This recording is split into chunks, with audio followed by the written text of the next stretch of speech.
Hello again, whiskey friends. Thanks for joining me, everybody, for another whiskey review. Today, we are going to be talking about the Sagamore 8-Year Rye. I am really excited to get into this one.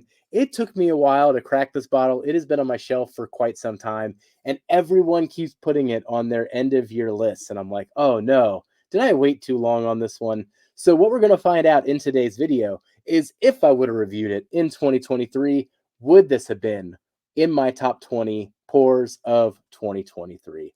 So, without further ado, thank you for joining me today, whiskey friends. Let's kick off the show.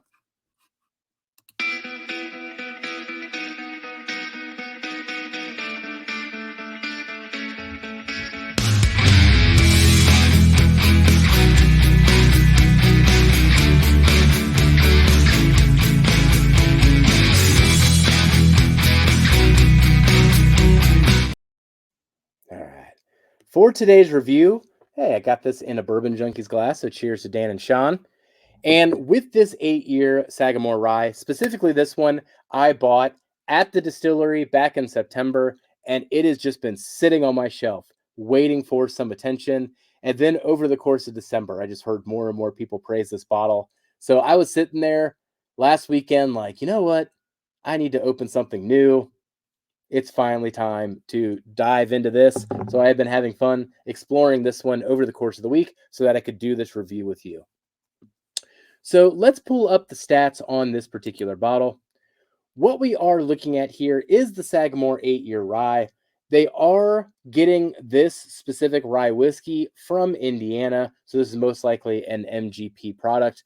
The way that I understand most Sagamore products is that they are blending two different MGP mash bills, one that's a 95.5 rye, one that's a barely legal rye, that type of thing, and then finding their own profile in the middle. This one was aged for 8 years. It was $80 at the distillery, so that's how much I paid for this bottle. Comes in at 111.4 proof, so it's got a decent proof behind it, and it is age stated at 8 years, which is, I think, the first Sagamore product to be age stated in this manner.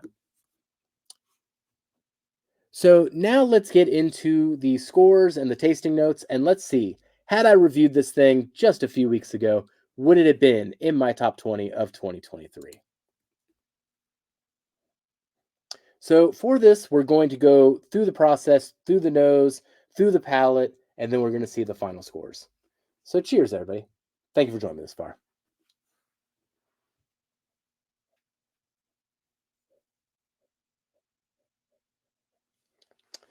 So for this one on the nose, one of the things that sticks out to me, and I think this is going to be a repeated note throughout, and I think it's a characteristic of a lot of the Sagamore Ryes too. If I'm right about the blending of mash bills or the amount of corn that is probably in these ryes, there is a cakiness to it that you don't often get on ryes, especially the 95.5 rye from MGP.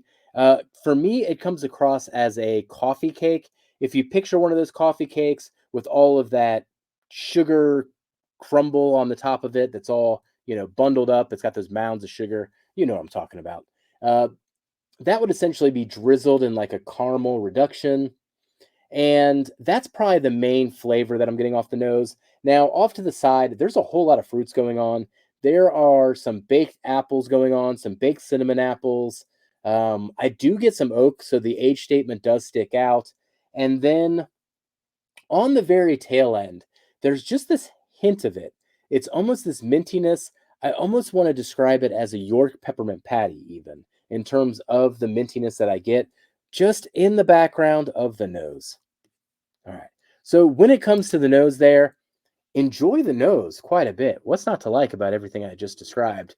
Um, the depth, I gave it an 8. Maybe a bit more fruits would have elevated this a little bit, but maybe that's a hard praise or hard thing to ask from a rye like this. But that was the main thing that maybe it was lacking. I kind of had those baked apples was the best thing that I could come up with.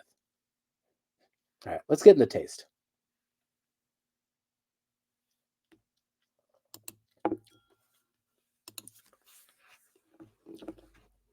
Oh man, does a whole lot of work up front. Love the nice creamy mouthfeel. The It coats pretty well. It doesn't coat the whole mouth or anything, but it's got a good mouthfeel on it. But up front, it does come across a lot darker than a typical rye. A lot of burnt brown sugar would be the main thing that sticks out to me. Those baked cinnamon apples do come back, and that's mainly what I get up front. Let's get into mid palate.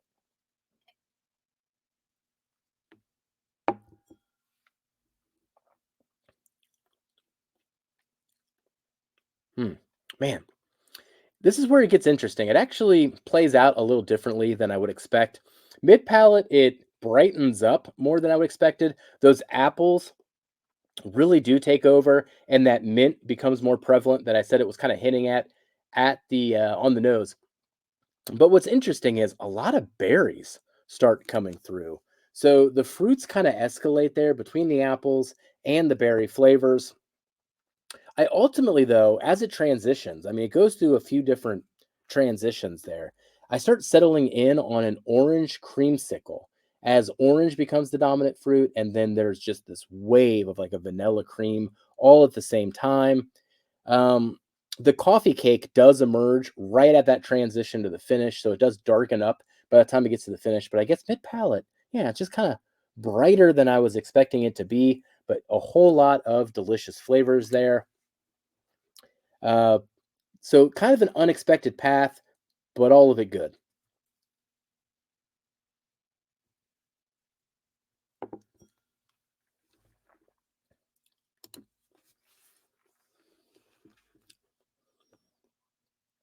Same flavors when it comes to the finish.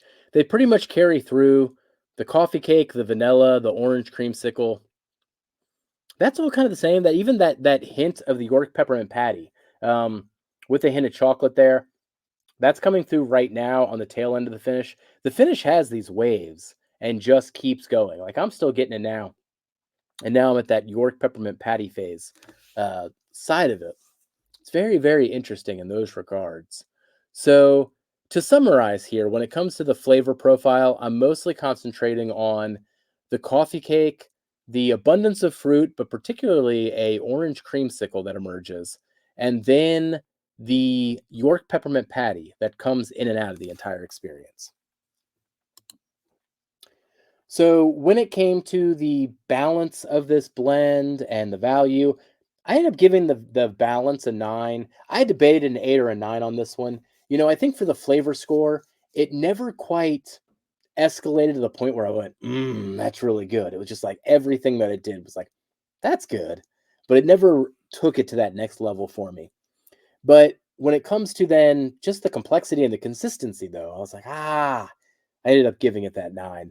And then the value for $80, 8-year age dated product. Man, enjoy this quite a bit. I'd be all right paying $80 again.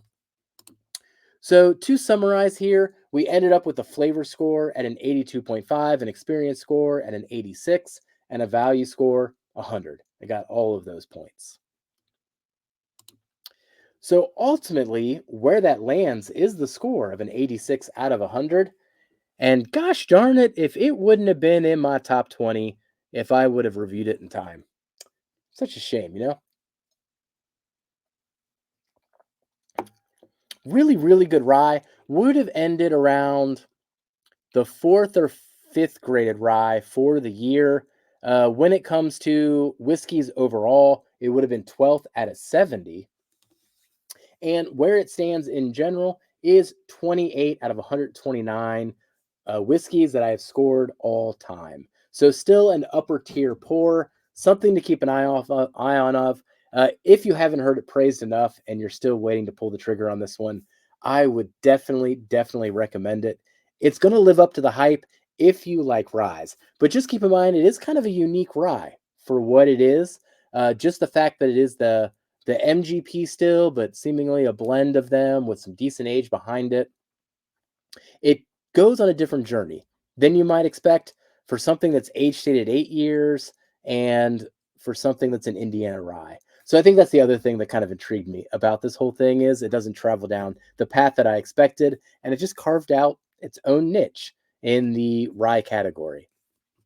So that concludes my thoughts on the Sagamore 8 year. Love to hear your thoughts in the comment.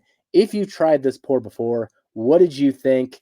Do you like it? And is it one of your top ryes of 2023 as well? Well, that concludes today's video. So thank you for joining me today, whiskey friends. I'll catch you on the next whiskey review. Goodbye, everybody. Jeff, just be friends with me. But you have these whiskey friends, and you say hello again. Oh, Jeffrey, you should just be friends with me. But you have these whiskey friends, and you say hello again.